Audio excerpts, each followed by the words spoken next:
what itch did success and a Harley Davidson in the garage not scratch for you? What my wife correctly diagnosed was my life had become very busy. At that time, I had just turned 40. I was a director on, I think, 7 different corporations. I was the senior partner in a small law firm. I was a partner in a real estate business on the side. I was very involved with my 2 boys. I was coaching a number of their sports teams, and it was like every moment of my day was scheduled out. And what she recognized is that I had lost my ability to engage in adventuresome, sort of spontaneous, different experiences. So, uh, she one day slapped a brochure down on the table in front of me after I came home and was expressing grumpy midlife crisis sort of symptoms. And she said, "Why don't you go do this?" And it was a brochure about trekking the Mount Everest Base Camp Trail, which I did. And eventually that experience led to me becoming kind of an avid trekker, mountaineer. And I was, in a few years, organizing and leading groups of mountaineering and trekking over in the Nepal Himalayas. And then that led to starting the Bausa village. From listening to the way you spoke about that and the way your wife picked up on it, would you say that at that point you had fallen into living on autopilot? No, I wouldn't say that. What I I would describe it more as kind of a low grade depression, which didn't show in my behavior because I was doing all these things and, doing them successfully. But I just had this sense of my life isn't complete. It's not right. It's not the life I really wanted. Yeah, it's like, is that all there is? And it was kind of ridiculous in a way because, if you looked at my life, you'd think, oh, wow, this guy's got it great, a Harley motorcycle, convertible sports car, his own business, making a lot of money, has a wonderful family. But when I was younger, I did a lot of adventure type traveling. When I was 18, I hitchhiked across the country.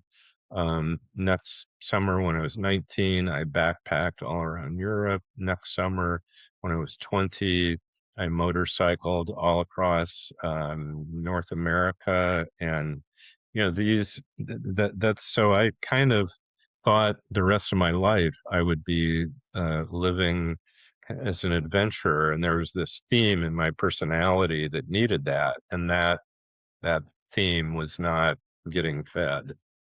Yeah. Do you think that maybe because I remember I read your biography about like this transition and you mentioned that you did this in college. Do you think by any chance at all, now this could be a little bit it could be a little bit social and TikToky, but do you think at any point you did find your passion at that point in college, but you kind of ignored it and just went down the normal corporate route?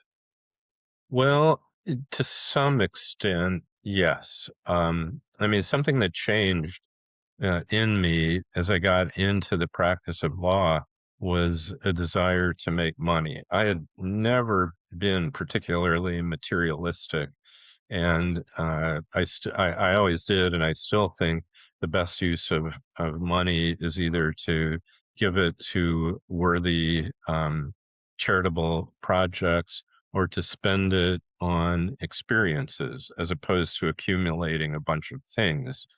Um, and that never really changed in me, although I did accumulate more things than I ever really expected to when I was younger. Um, but it really was just this, living so scheduled, and and it wasn't like As a lawyer, I never got away on vacation because I did. I mean, I went on scuba diving trips. I did some, short motorcycling trips. I mean, I always took time off. Like I said, I coached my boys' sports teams. So it wasn't like I was that, totally invested in law and business in terms of my time. But it wasn't, living the life that I kind of imagined when I was younger, and so there was this sort of adolescent, aspect to my personality, the curious adventurer, who could just live spontaneously, not knowing what was gonna happen in the next moment, whereas, living the life I had, it was like my moments are all I know what I'm gonna be doing, for the next day, the next week, the next month. Um, and I think that was what was, just leaving me with this feeling of I'm not really living the life that I wanted, even though it was the life I wanted. It just, there's this kind of subconscious element left of that younger self that wanted to be fed and wasn't. Yeah, because you mentioned it there, and it was what was going through my mind as well. Like anybody listening to this under a certain age that only kind of really knows the social media era would hear your first part of your story and think that he's got everything. I mean, you had from the aesthetic, you had all the success, but this is why I'm trying to get to understand this arrival fallacy a little bit better, because there's so many people like you that are like this. And there was one question that was asked, someone asked me to ask you, which was when it was getting to the point where you thought, right, I'm going to have to go now and do this hike. I'm going to have to go and do trekking. I need to go do something. Was it difficult to pull away because you knew what you were leaving behind? That was constant, whether it was on autopilot or whether it was just another day in the office. You knew that was regular, like routine. That was coming into my life. And if I went and done this hike, I might be gone forever. Was it difficult then to pull away? Um, no, I don't think so. And I will say that coming back was always very sweet. I looked forward to hugging and kissing my wife, to being with my boys, and picking up my life at the office where I left off. But by then, I knew this. I wasn't stuck in this life because there was this other outlet that I was going to have. And so after that first trek, I pretty well decided I want to keep doing something like this, maybe not the same thing. In fact, and there was a period of time for about 3 years where I didn't go back to the Himalayas, and instead I did sea kayaking expeditions. But it was the same thing, get away, live this adventuresome life for a period of time, and then go back and really appreciate more the wonderful life I had back at home. Oh, so did it in some way make you appreciate what you had? Maybe because I remember you saying there in the beginning that every day just felt like the same, things like that. Did it maybe make you appreciate where you actually were? Because there is this thing that I know athletes have when they get to a certain level of superstardom or they become one of the best players in their team. It's almost like they look around and go, is this really it? Like, is this all it is? Yeah, definitely. I mean, the thing is, even when I was feeling this sort of low grade depression, midlife crisis, I knew that the life I had was really great in so many ways. Um, And in some ways, it was much better than I ever expected. Like I said, I never expected to make a lot of money. It was never my goal.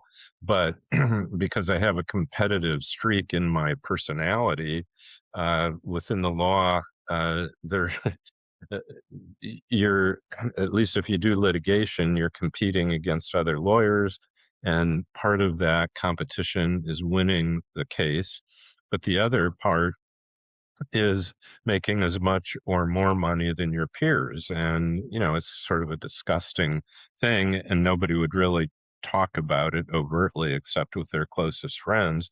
But there was definitely a sense of, who's making the most money.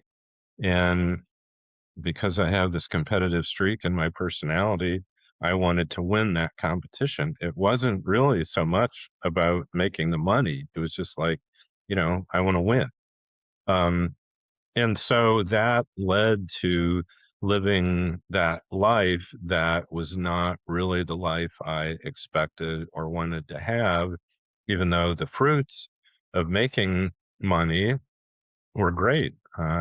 I mean, before I made a lot of money, I always had a motorcycle, but it was kind of, they were sort of knockoff, used Hondas, Suzukis, and now I could afford a Harley. Um, it was that kind of thing. Yeah, and I feel like because we've mentioned so much what that life is like, but I keep mentioning it because of this question specifically. You mentioned that you were in this kind of depression and this. It's a midlife crisis of sorts, and anybody hearing that's going to think he's got all that money, all those resources, he's got this great life. How can he be depressed? Can you explain a little bit what it's like to be someone in an existential crisis when you kind of have everything around you that those people in those crises want? What does it feel like? Yeah, first of all, I think there's a fundamental understanding of what the good life is, that I had when I was younger. And I probably still had it intellectually if I engaged in discussion about it, but I wasn't living it. And and that is that if you're devoting so much of your time and energy to materialistic pursuits, then you sort of become a commodity, a tool yourself. You're like this machine, and to a significant extent, that's what I had become, and that was never how I thought a good life would be. Um, but the pressures of being a senior partner in a law firm, okay, I got to make enough money to pay our staff to make my partners happy. So there's this sort of merry-go-round you get on, and you can't really get off as long as the machine keeps running and you're an important cog in that machine. Um, but so, I when I was younger and I majored in, I had a triple major of philosophy, theology, and politics, and thought very deeply about what is the good life. And the good life has to do with being in loving relationships, which I had. It has to do with um, giving of yourself, which I was. But it also has a third element of being uh, involved in things that really feel right to you, that satisfy your passion, that make you feel like, yes, my life is really worthwhile. And for me, that the two things that were kind of missing out of that part of it was, although I was serving on some nonprofit boards and I was giving some money away, I was making so much more than what I was giving away, and I was not engaged on a regular basis in a like I said before, this kind of spontaneous um, way of just letting go and being curious and experiencing new things. So that's what eventually came together, um, which started off with going trekking in Nepal. I was able to develop what I called philanthro trekking, which was combining philanthropic mission with doing what I loved, the trekking and climbing. And I still had all the other good things about my life back home. Instead of putting that in jeopardy, which some people might think, oh my God, what well, what about your wife and kids and your office? So I, figured out ways how all those people would be taken care of just fine. And so my the trade-off with my wife was that she loved to go to the UK. And so almost every year she would take a trip over there, go to her museums and manor houses and walking tours and that kind of thing. And so then I had the charge of the kids in the house and all that. So, it was a mutual deal. It was a good partnership. But there's something I loved your description of the good life because that checklist is perfect. But when you did go on this adventure that your wife told you to go on, was there a moment you realized this is what I needed to make me have the good life? Was there like almost like a penny drop moment where it was like, this is what I've been missing? Yeah, and it was almost the moment that I decided, yeah, I'm going to do this. It just felt like, yeah, she's right. This is just what I need. I need to be able to just break away, do something that's completely different that I've never done before. I mean, I was never even really into hiking. In the Midwest, we don't really have mountains. So I'd never done any mountain climbing, never done any, really serious even hiking. So to, hike and camp out on the base camp trail, experience this completely different culture, be surrounded with the most spectacular mountains in the world. I mean, even just when I started imagining it, it really fired my imagination. And then the reality of it was even better than how I imagined it. Can I ask you something actually about this feeling? Because this clashes quite well with, I don't know if you know about this thing. It's becoming a big thing now at the moment, but there's this area of successful people who are really angry at themselves. They weren't successful earlier. They didn't start earlier almost. But this is quite good with you. Did you have any battles with regret in these moments of I could have just done this earlier and could have got to the good life quicker or anything like that?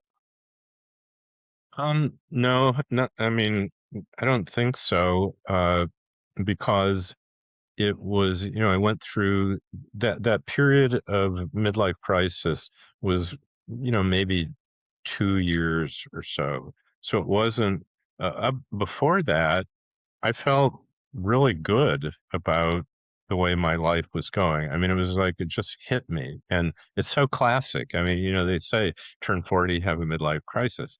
And the other, theory I have is that it has nothing to do with the life I was leading in a way. It was just a matter of brain chemistry.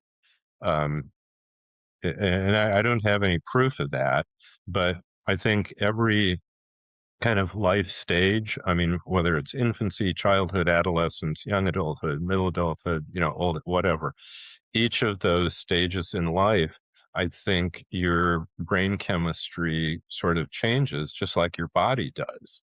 Um, each of those stages, we can see and feel how our body matures and then ages.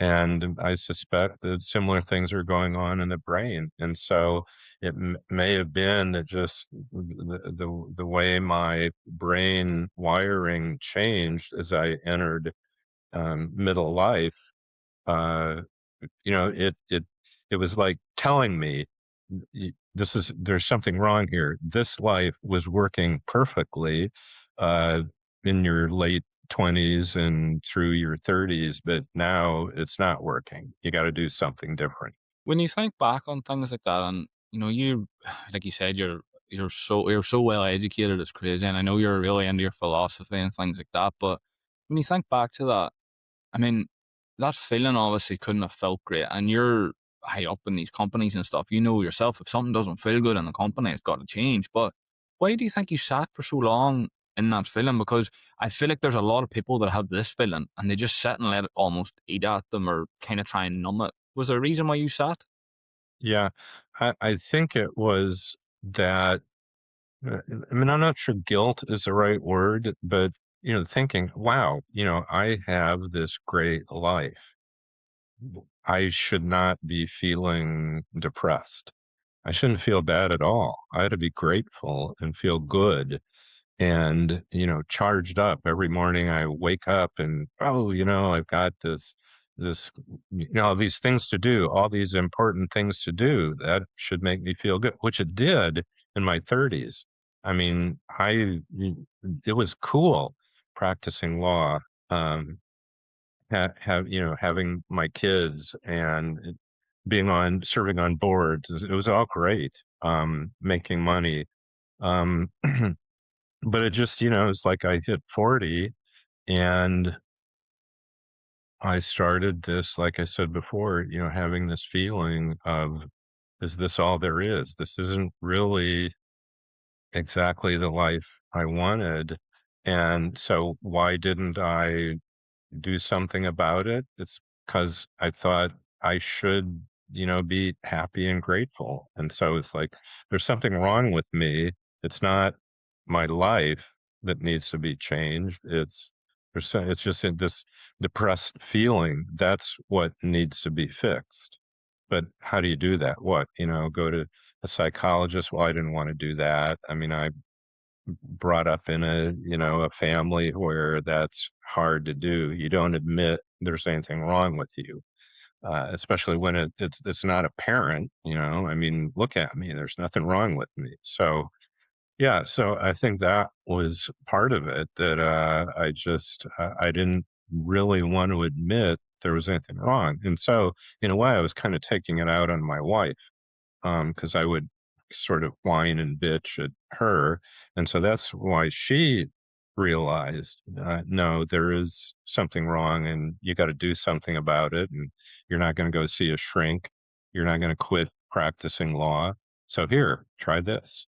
Yeah, I feel like people's going to relate a lot to that because it is almost like people hit that period of sadness or about a like it's not really a midlife crisis. It's just kind of a crisis point in general. But they will almost feel like I could just sit in this for a little bit and it'll pass. It's just a stage or a phase of life. And like you said, you almost did that too, and it just never really went away. But if you think from someone's perspective, maybe that doesn't have the things that would make it easy to numb that feeling like you did. Like you said, you had in your head the entire time, I have got the good life. I should be happy about it.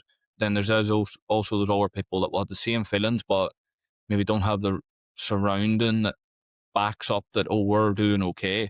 Do you have any kind of advice from your experience that could help them? Yeah, well, let me shed the light on that from a kind of different angle. I actually knew and also represented as a lawyer people who had that a midlife crisis, and then this feeling of this need to change. What they did is they had affairs, they engaged in criminal behavior, they did things that before this happened to them, they would have never done. And in a way, ruined their life. Okay, so they ruined the life that they had. Now, all of them ended up, except one who committed suicide, all of them ended up with a different life when they came out of it. But so I think there are constructive ways and destructive ways to deal with that feeling that we've described as, the sadness, low grade depression, midlife crisis, whatever you want to call it. Um, and so, yeah, I mean, that's the advice that I would give to anybody who's in that state is figure out a constructive way to change your life, to redefine or reorient or redirect your life, and don't destroy the good relationships that you have, whether it's family, business, whatever. Think about what should be preserved and that can be preserved while finding a different direction. There's a constant in this story of yours that it's so cool to me. It's the fact that your wife was the one that got you out of it. And I know you didn't directly talk about it or discuss the feelings and stuff, but the whining and the bitching and the complaining about the good life is it's a technically a way of opening up, and that's something that I think could maybe help people. Do you think that they should lean on their support group in these times? Maybe if you don't feel fully like opening up, maybe just go and give signs, give hints that, oh, it's not quite having it, I'm not quite feeling it. Do you think that could maybe help them long run? I do, and, maybe in my case, it would have been a good thing to go see a psychologist or a counselor or something like that, but I think that, if you go that route of getting professional help, you need to have the right guide, um, and, in my case, as it turned out, I didn't need that. I needed something different. But uh, yeah, if you have friends, family, but you need people that are going to understand and people that are going to, be sensitive to, where you are emotionally, psychologically, and not just condemn it.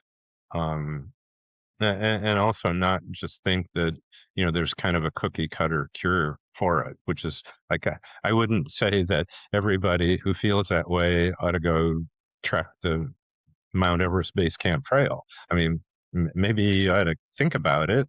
And if you're physically capable, yeah, I'd recommend that to anybody, no matter how you're feeling, because it's a great experience. But yeah, I do think, looking for support from other people who care about you would definitely be a good first step. When you think back now, if you were, let's say, back to the point after you first went travel and you got that little feeling like this is actually quite good, and then, but just before you decided to take this corporate jump, this corporate pursuit, how would you navigate the following of passion and money if you were back then with your knowledge now? It's hard to say. I mean, in a way, it's two lifetimes ago. Um, And I mean, I don't regret it at all. I think, being adventuresome, doing the kind of extended, risky adventure kind of travel that I did when I was younger, uh, is not for everybody. I think, for me, I've, I mean, in a way, have been sort of an extremist in a lot of different ways. Uh, I when in academics, I was almost a straight A student. In sports, I tried to be the best to win. In law, I wanted to excel. I mean, I have this desire at the University of Chicago, where I went to college. There was sort of the motto of strive for excellence in all things. Um, and so I think that's a worthy and a good way to be. I mean, if you're going to do something, I mean, why do it half-assed? Uh, you know, if not the best, at least do it well. Um, so having, gone from this kind of freedom of, wow, hey, I'm going to ride my motorcycle down through Mexico. Uh, to oh, I got to get up and meet with my partner and plan how we're going to deal with this new corporate client. I mean, it, it's just it's a different stage in life. And there are some people who can make a life like professional mountaineer guides. They do what for me was such a unique turn on experience. I mean, that's their job. And so there are some people that, can live that way, except it's going to become a job. I mean, I know a lot of mountain guides. I know some kayaking guides. I mean, people that are have turned what was for me this wonderful, cool adventure to get out of my normal life. That is their normal life. Um, and so I think that attitude I have of being adventurous and curious and wanting to live spontaneously, that is a stage of life, and I grew into another stage of life. Amazing. So before I let you go, Jeff, tell people where can they find you, what have you got out, and what's coming in the future. Oh, thanks. Well, I have a website, which is my full name, Jeffrey, Jeffrey, Rasley, Rasley, .com. And I also have an author page on Amazon because I've written 17 books and a lot of articles. And any of your listeners that would want to contact me, they can do it through my website. And I hope they would check out and the books and articles I've written. And ASG, I really appreciate being with you. It's been enjoyable talking with you, and I hope you and your listeners feel like it was worth their time.